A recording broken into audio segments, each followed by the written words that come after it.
Get a real job, my sister laughed during her work party. Stop following success. I smiled. Until she noticed. Having you here listening to me means a lot. Watch until the end and let me know in the comments which city you're watching from. I'm really curious to see how far my story is reaching. Get a real job, my sister Sarah laughed at the Labor Day barbecue. Stop living in everyone's shadow. I smiled until she saw the look in my eyes. The laughter around the picnic table went silent. My smile remained frozen on my face as I clutched my paper plate, potato salad threatening to slide off the edge. The midday sun beat down on my neck, but it wasn't the heat making my cheeks burn. What? Sarah said, crossing her arms. I'm just saying what everyone's thinking. I looked around at my family, my parents, my cousins, my Uncle Bill manning the grill, and not a single one of them came to my defense. Dad just took a long sip of his beer, eyes deliberately focused on the distance. Mom busied herself rearranging the condiments. My handcrafted pieces aren't just a hobby, I said, my voice smaller than I wanted it to be. At 38, I thought I'd be past caring what they thought. I was wrong. Oh, come on, Danielle, Sarah rolled her eyes, tossing her perfectly highlighted hair over her shoulder. Gluing seashells to picture frames isn't exactly a career. You're almost 40, living in a tiny apartment, while the rest of us have actual responsibilities. My sister, the corporate executive. The golden child. The one who did everything right. That's not all I make, I said, but my voice was drowned out by Uncle Bill announcing the burgers were ready. Just like that, the conversation moved on. My humiliation became just another footnote in the ongoing story of family gatherings. I sat there, picking at my food, as everyone chatted about Sarah's recent promotion, her new house, her perfect life. No one asked about the art exhibition I'd been accepted into next month. No one cared that I'd just received my biggest custom order yet. In their eyes, I was just Danielle, the family disappointment. You know she means well, Mom said later, as I helped her clean up the paper plates. Sarah just worries about you. Does she? I stacked the plates with more force than necessary. Or does she just enjoy reminding everyone that she's the successful one? Mom sighed that familiar sigh, the one that said I was being difficult again. You chose to leave a perfectly good job to pursue this craft thing. We just don't understand it. What they never understood was that my perfectly good job had nearly destroyed me. The 70-hour weeks, the panic attacks in bathroom stalls, the boss who took credit for my work. When I finally walked away 3 years ago, it wasn't a failure, it was self-preservation. But they didn't see it that way. They never had. As I drove home to my small apartment that evening, Sarah's words echoed in my head. Stop living in everyone's shadow. The irony wasn't lost on me. I'd spent my entire life in her shadow, watching my parents beam with pride at her every accomplishment while regarding mine with confused tolerance at best. I unlocked my apartment door and flipped on the lights. To my family, this place was probably just another sign of my inadequacy. Too small, too cramped, not enough status. They'd never noticed the morning light that flooded through my east-facing windows, perfect for working on my pieces. They'd never appreciated how the compact space kept me focused, intentional about what I brought into my life. My workbench stood in the corner by those windows, projects in various stages of completion spread across its surface. Not just seashells glued to picture frames, as Sarah had so dismissively put it, but intricate mixed media art pieces that told stories, that connected with people.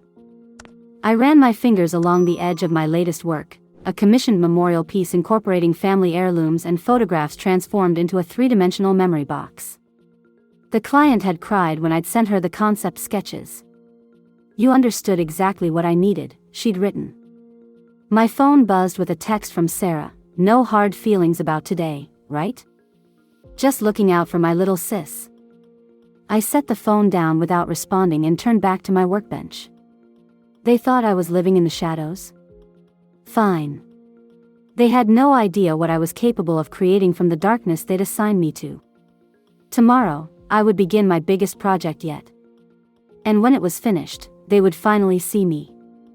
Whether they wanted to or not. The morning after the barbecue, I woke up with that familiar knot in my stomach, the one that formed every time my family made it clear just how disappointed they were in me.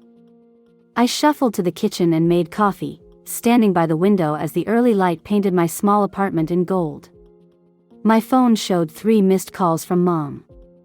No doubt checking to make sure I wasn't sulking, her word for whenever I had the audacity to be hurt by their treatment. "You're too sensitive," she'd told me all my life. "Not everything is about you, Danielle." The memory pulled me back 20 years, to when I was 18 and had just won a statewide art competition. My painting was going to be displayed at the Capitol building. I'd rushed home, bursting with excitement, only to find my parents and Sarah huddled around college acceptance letters. Harvard, Yale, and Stanford all want our girl. Dad had boasted, not even looking up when I entered. "I won the governor's art award," I'd said, holding up the certificate. Mom had given me that distracted smile. "That's nice, honey.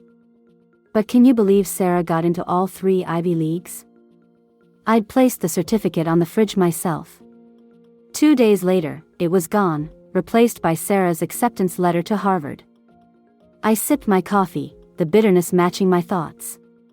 That pattern had repeated itself my entire life. When I graduated with honors in fine arts, they'd asked why I hadn't chosen something practical, like Sarah's business degree. When I got my first corporate job in design, they seemed relieved I was finally growing up. And when that job nearly broke me, they saw my departure as just another failure. The irony was that I'd taken that corporate position to please them in the first place. 80-hour weeks designing marketing materials for products I didn't believe in. A boss who took credit for my work. Colleagues who stabbed each other in the back for promotions. I still remembered that final day, sitting in my therapist's office, my hands shaking so badly I couldn't hold the water cup she'd offered. "You're having panic attacks every day," she'd said gently. "Your blood pressure is dangerously high for someone your age. This job is literally killing you, Danielle."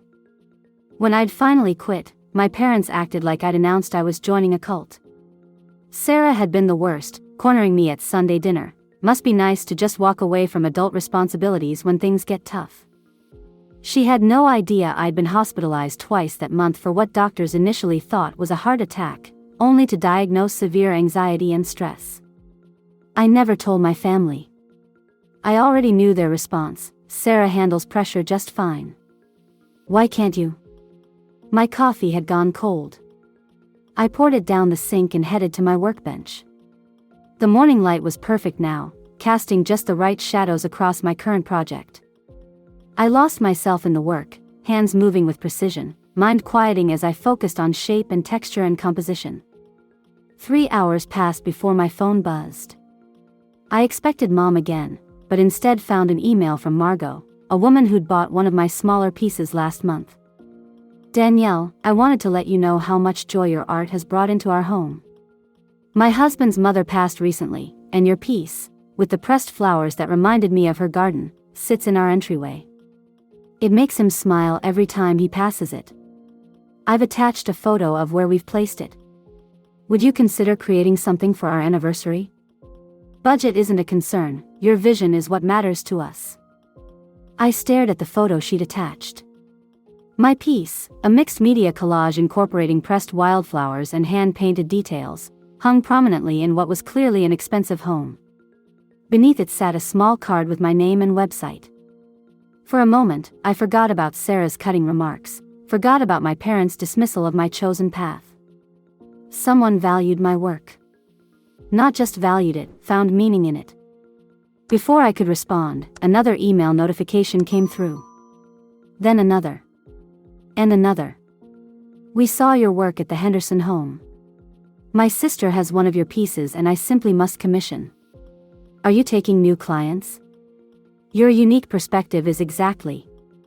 I scrolled through in disbelief. Somehow, the piece I'd sold to Margot had been seen by her wealthy friends, and now orders were pouring in. These weren't requests for small crafts, these were serious commissions with serious budgets attached. My phone rang, breaking my daze.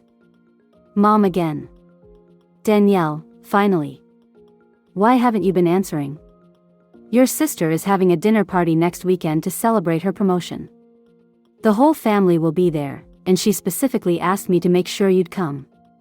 You know how important this is. I looked back at my screen, at the opportunities unfolding before me, then at the half-finished commission on my workbench, the one that would pay more than Sarah earned in 2 weeks. I'll be there, I said quietly. Wouldn't miss it. As I hung up, a strange calm settled over me. For the first time, I didn't feel the need to explain myself, to justify my choices, to prove anything to them. I turned back to my workspace with renewed focus. They thought I was living in shadows? Fine. I would show them exactly what blooms in the dark. The week after Sarah's Labor Day comments flew by in a blur of activity. I'd cleared my small dining table, covering it with sketches and material samples. Sleep became optional as I responded to commission requests and outline proposals. My phone kept buzzing with new inquiries, each one from someone who had seen my work and wanted their own piece. I hadn't felt this energized in years. Saturday morning, I drove out to the edge of town. The property had been abandoned for nearly a decade, an old storage barn sitting on 2 acres of overgrown land. My friend Ellie, a real estate agent, had texted me about it 3 months ago. Dirt cheap because it needs work. But it has good bones and amazing light. Could be perfect for your studio. I'd been making small payments to the owner, an elderly man who seemed surprised anyone wanted the place at all. The agreement was simple. I could use it while we worked out a long-term arrangement. As I unlocked the heavy wooden doors, the familiar smell of dust and old timber greeted me. Shafts of light streamed through the high windows, illuminating the space I'd been slowly transforming.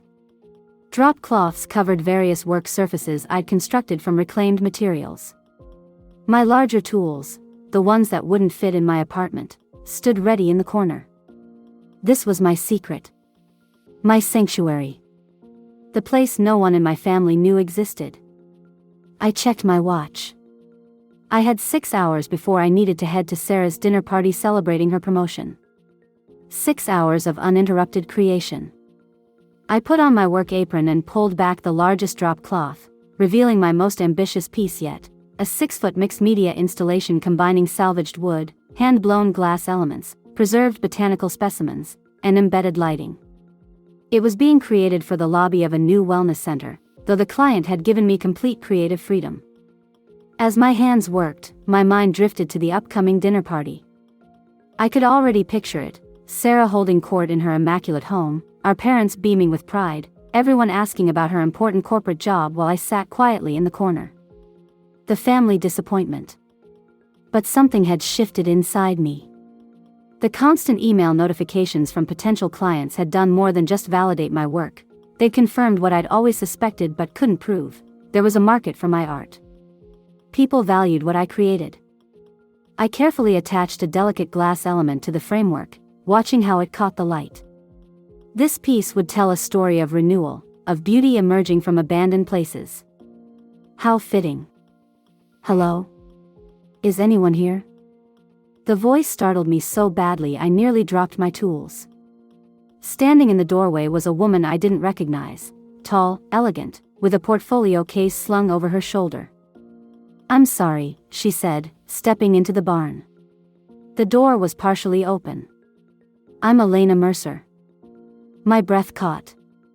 Elena Mercer was one of the most influential interior designers on the East Coast, known for discovering and championing unique artists.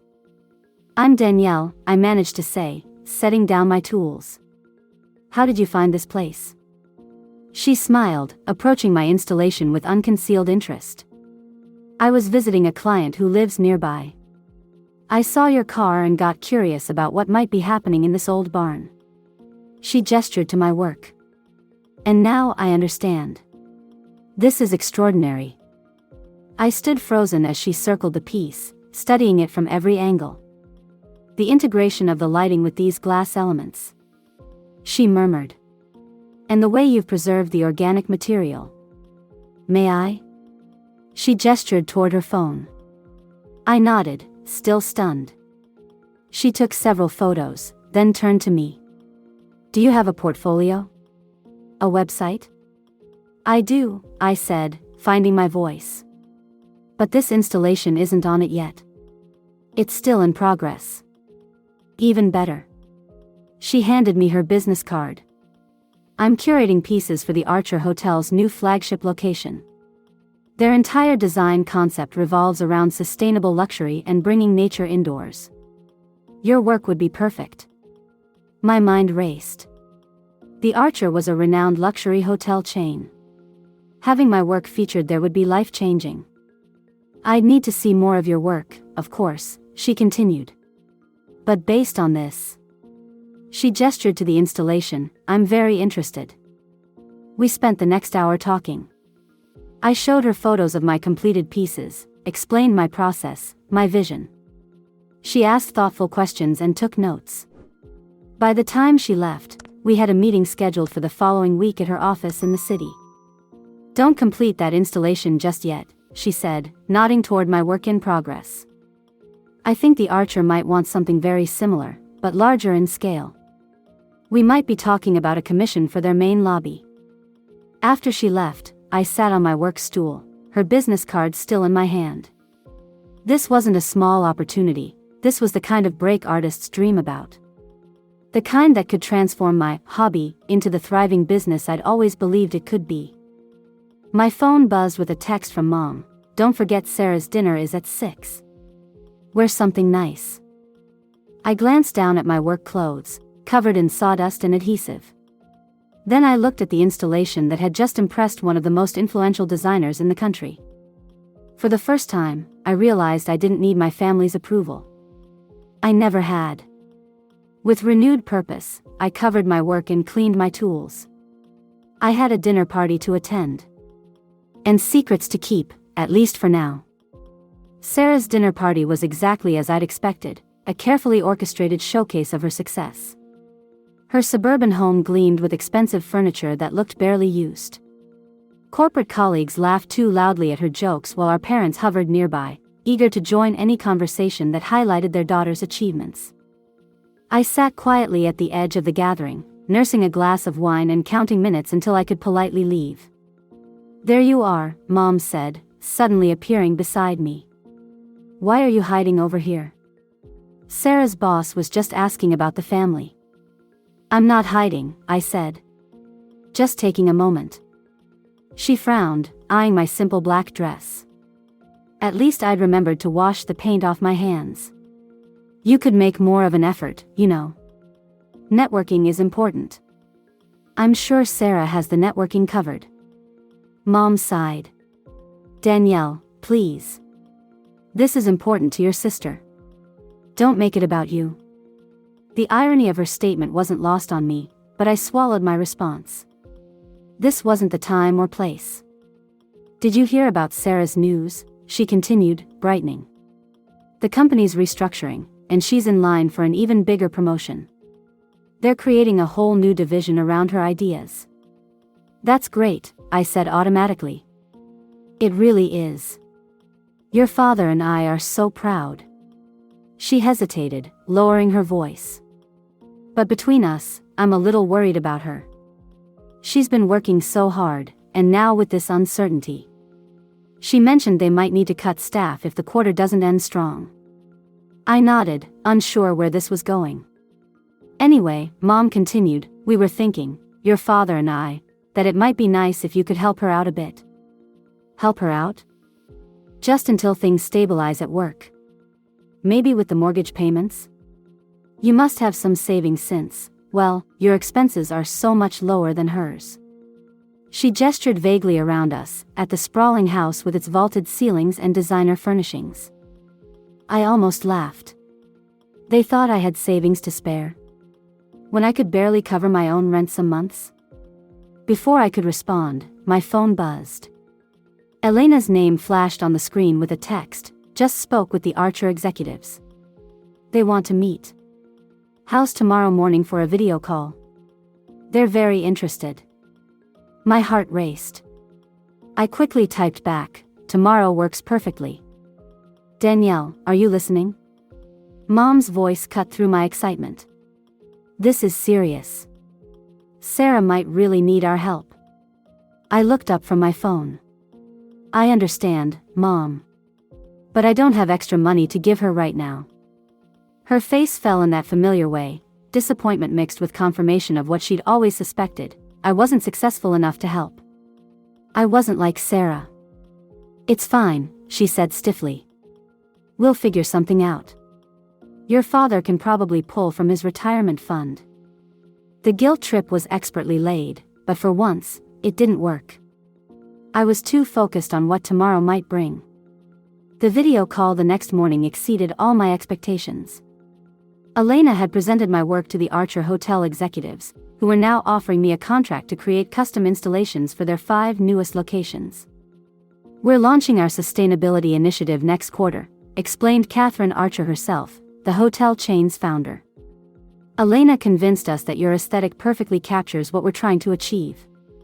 Bringing the outside in, celebrating nature through art, but with sophistication. The contract they outlined made me dizzy. The fee was more money than I'd made in the past 3 years combined. They wanted exclusive pieces for each hotel lobby, plus smaller works for the premium suites. We'll need you to visit each location, of course, Catherine continued. Starting with our flagship in Chicago next month. All expenses covered. After the call ended, I sat in stunned silence. Then I laughed, a burst of pure joy that echoed through my small apartment. This wasn't just a commission, it was validation. Proof that my vision had value. My phone rang, interrupting my celebration. Sarah. Hey, I answered, trying to contain my excitement. Finally, she sighed. I've been trying to reach you all morning. Listen, Mom mentioned she talked to you last night about helping me out? I tensed. She did. Look, I know it's awkward, Sarah continued, her voice taking on that condescending tone she used when explaining real-world concepts to me. But it would just be temporary. 3 months, maybe 4. Just until this restructuring is complete and my new position is secure. Sarah, I don't have. I know your situation is different, she interrupted. But surely you have something set aside? You don't have a mortgage or kids or any real expenses. I closed my eyes, counting to 3. My situation isn't different, Sarah. I have a career. One that's actually taking off right now. She laughed, that dismissive sound I'd heard at the barbecue. Right, your crafts. Look, I'm talking about real money here, Danielle. My mortgage is $4,000 a month. I thought about the Archer contract sitting in my inbox. About Elena Mercer championing my work. About the validation I'd sought for so long. I can't help you, I said firmly. Can't or won't? Her voice sharpened. Because after everything Mom and Dad have done for you, supporting you while you found yourself, never pressuring you to get a real job, this is pretty ungrateful. The familiar guilt rose in my throat, but this time I pushed it down. I have a real job, Sarah. And real expenses. I'm sorry you're facing uncertainty, but I need to focus on my own career right now. Wow. Her voice was cold. Just wow. I guess we know where your priorities are. The call ended abruptly. I stared at the phone, waiting for the usual wave of shame and doubt to wash over me. It never came. Instead, I opened my email and accepted the Archer Hotel contract. Then I grabbed my keys and headed to the barn. I had work to do, important work that people valued. People who weren't my family. For the first time in my life, that felt like enough. 3 months passed in a whirlwind of activity. My small apartment became command central as I balanced creating pieces for the Archer hotels, fulfilling other commissions, and transforming the old barn into a proper studio. I'd hired 2 assistants, art students from the local college, to help with the workload. Elena had introduced me to her network of suppliers, fabricators, and fellow artists who could support larger-scale projects. The money from the Archer contract's first installment had allowed me to finally purchase the barn property outright. The elderly owner seemed pleased it would be used for creating art rather than torn down for development. I'd barely spoken to my family during this time. Sarah's cold shoulder had extended to our parents, who left stilted voicemails expressing their disappointment in my priorities. I let them go unanswered, too busy bringing my visions to life to engage with their drama. Elena and I had decided the barn would be perfect for a small gallery showing before the Archer pieces shipped to their destinations. Invite potential clients, local press, build some buzz, she'd suggested. Your work deserves to be seen. So on a crisp October evening, the transformed barn glowed with strategic lighting, highlighting the 5 major installations destined for the Archer hotels, alongside several of my smaller pieces. Catering staff circulated with champagne and hors d'oeuvres while soft music played. I stood in the center of it all, wearing a simple black dress that I'd actually purchased new for the occasion. My 2 assistants guided guests through the space, explaining techniques and materials. Elena worked the room with practiced ease, making introductions and fielding inquiries about commissions. Danielle, the Chicago piece is drawing incredible attention, Elena said, appearing at my side with a tall, distinguished-looking man. This is Marcus Wellington, the art curator for Meridian Resorts. He's interested in discussing their new spa retreat. I shook Marcus's hand, still not entirely used to these types of interactions. Wonderful to meet you. I'd be happy to discuss your vision for the space. As Marcus began describing their concept, I noticed a commotion at the entrance. My stomach dropped. My entire family stood in the doorway, Mom, Dad, and Sarah, their expressions a mix of confusion and shock as they took in the scene. Excuse me for just a moment, I said to Marcus, forcing a smile. I crossed the room, intercepting my family before they could venture further inside. What are you doing here? I asked quietly. What are we doing here? Mom repeated incredulously. What are you doing here, Danielle? What is all this? It's my gallery showing, I said simply. How did you even know about it? Dad stepped forward. Ellie Thompson called us. Said we should see what our daughter's been up to. That we'd be proud. His eyes scanned the room. She wasn't wrong. Of course it was Ellie. My real estate friend had always thought my family's treatment of me was unfair. She must have decided it was time they saw the truth. You've been busy, Sarah said, her voice tight as she surveyed the crowd of well-dressed patrons admiring my work. So this is why you couldn't help your own sister? You were playing with your art projects? Sarah, Dad warned, uncharacteristically shutting down her attitude. These aren't art projects, I said calmly. This is my career. These pieces are commissioned works for the Archer hotel chain. That woman over there, I nodded toward Elena, who was watching our interaction with interest, is Elena Mercer, one of the top interior designers in the country. And right now, I need to get back to my clients. I turned to walk away, but Mom caught my arm. Why didn't you tell us, Danielle? All this time, we thought. You thought what you've always thought, Mom.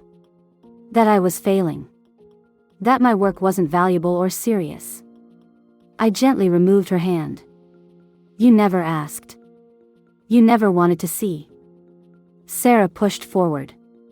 So now you're some big success story and we're supposed to applaud?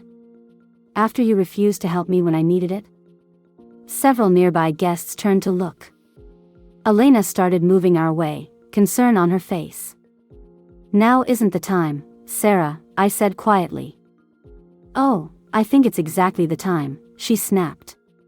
You've been hiding all this, she gestured around the gallery, while letting Mom and Dad worry about you. While making me look selfish for asking for help. Elena reached us, smoothly inserting herself into the conversation. You must be Danielle's family, she said with professional warmth. I'm Elena Mercer.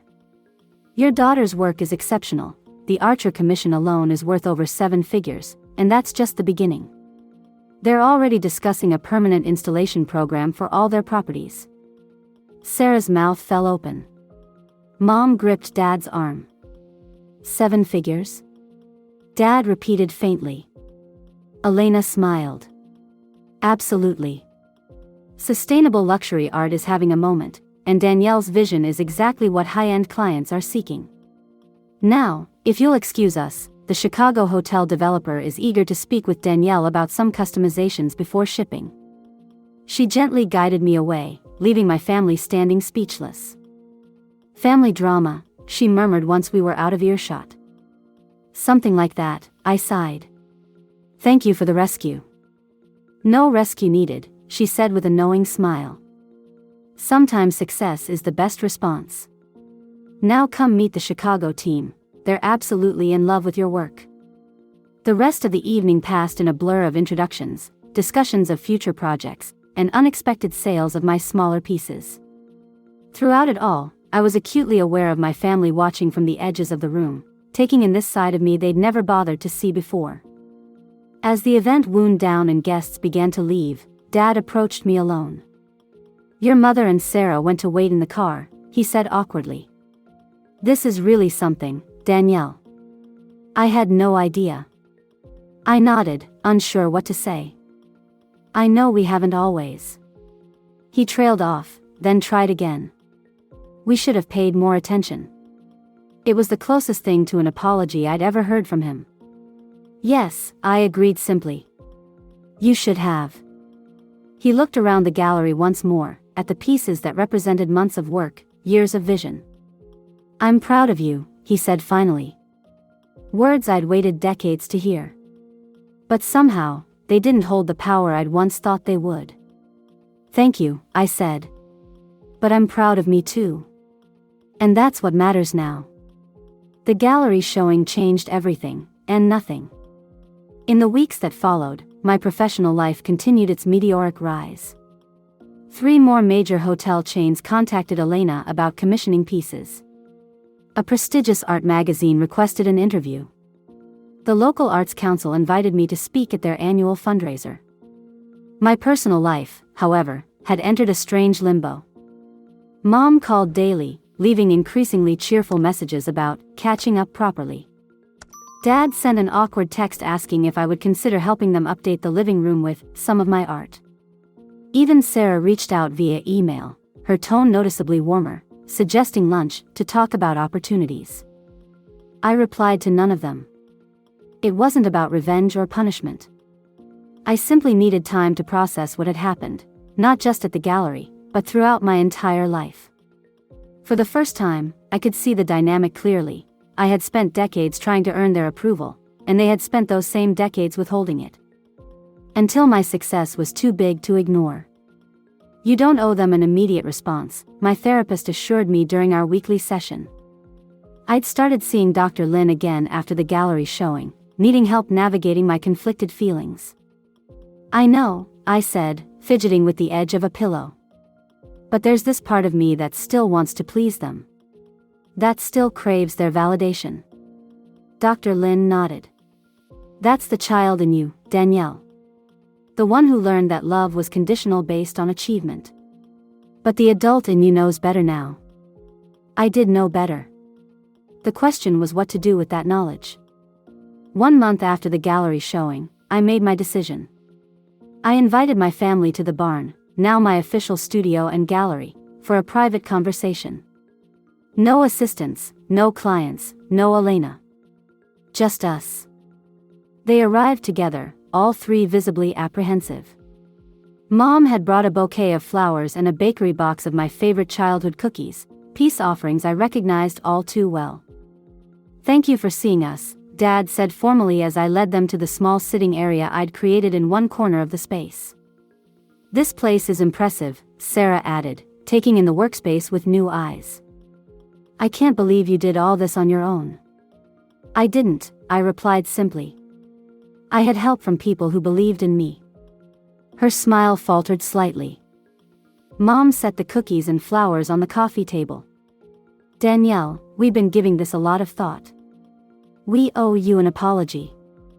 I waited, saying nothing. We didn't understand your vision, she continued. We should have supported you more. Been more encouraging. Dad nodded. We were wrong to push you toward a traditional career path. Clearly, you knew what you were doing all along. I noted the careful wording. They were sorry they hadn't recognized my potential for financial success. Not sorry for how they'd made me feel. Sarah leaned forward. And I was completely out of line at the barbecue. And, well, many times before that. I was jealous. This surprised me. Jealous?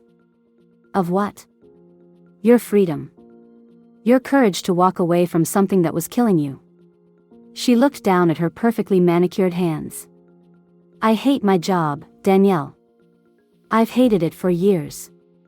But I've been too scared to leave, too afraid of disappointing everyone. For the first time, I felt a flicker of genuine connection with my sister. Thank you for saying that, I said. All of you. I appreciate the apology. Mom brightened. So we're good. We can put this all behind us and be a family again? I took a deep breath. That's what I wanted to talk about. I've done a lot of thinking, and I've realized something important. I need boundaries. Their faces fell in unison. What kind of boundaries? Dad asked warily. Healthy ones, I explained. I'm not cutting you off. But I'm also not jumping back into the same dynamic we've always had. I need time and space to continue building my career on my terms. And when we do spend time together, I need respect for my choices, my work, and my life. But we do respect you. Mom protested. We're so proud of what you've accomplished. Now you are, I said gently. Because other people value my work. Because I'm financially successful. But real respect isn't conditional on external validation or money. Sarah shifted uncomfortably. So what does this mean exactly? It means I'll join family gatherings when I can, but my work comes first right now. It means no more dismissive comments about my career choice. And it means I'm not available to solve problems that aren't mine. The last part was directed at Sarah, who had the grace to look embarrassed. And if we can't meet those conditions? Dad asked. Then we'll have less contact until you can, I replied calmly. This isn't an ultimatum. It's me taking care of myself. A heavy silence fell over the room. Then, surprisingly, Sarah nodded. That's fair, she said. More than fair, actually. Mom looked ready to argue, but Dad placed a hand on her arm. Danielle's right. We need to earn back her trust. I hadn't expected this response, especially from him. For a moment, I glimpsed what our relationship could be if built on mutual respect rather than expectations. Thank you, I said softly. The conversation continued more easily after that, mostly focused on neutral topics. Before they left, Sarah asked about my creative process, seeming genuinely interested for the first time. Dad examined one of my in-progress pieces with careful attention. Mom still looked uncertain, but she was trying. It wasn't perfect. It wasn't even close. But it was a beginning. After they left, I wandered through my studio, touching the materials and tools that had become extensions of myself. The pieces for the Archer Hotel Chicago installation were nearly complete, ready to be carefully packaged and shipped. Beyond them was a small piece I'd been working on just for myself, something that would never be sold or displayed. It was a miniature of the family home I'd grown up in, but with the walls made transparent, revealing a complex root system underneath. The roots were fashioned from copper wire, intertwining, sometimes strangling, but also supporting the structure above. It was neither an accusation nor a celebration, just an acknowledgement of the complicated foundation that had shaped me. I picked it up, studying the intricate details. Then I placed it on a high shelf, visible but not central. Part of my story, but no longer its defining feature. My phone buzzed with a text from Elena. Tokyo Archer Hotel just advanced the second payment. Contracts for Miami and London being finalized tomorrow. You're a star, Danielle. I smiled, setting the phone aside without replying. The validation felt good, but it wasn't what drove me anymore. The work itself, the creation, the vision brought to life, that was the true reward. Outside, the autumn sun cast long shadows across the property I now owned. My property. My studio. My life. I hadn't needed a grand confrontation or public vindication. I hadn't needed to prove my family wrong or make them regret their treatment of me. I'd simply needed to recognize my own worth, independent of their approval or understanding. That quiet realization, that silent liberation, was more powerful than any external success could ever be.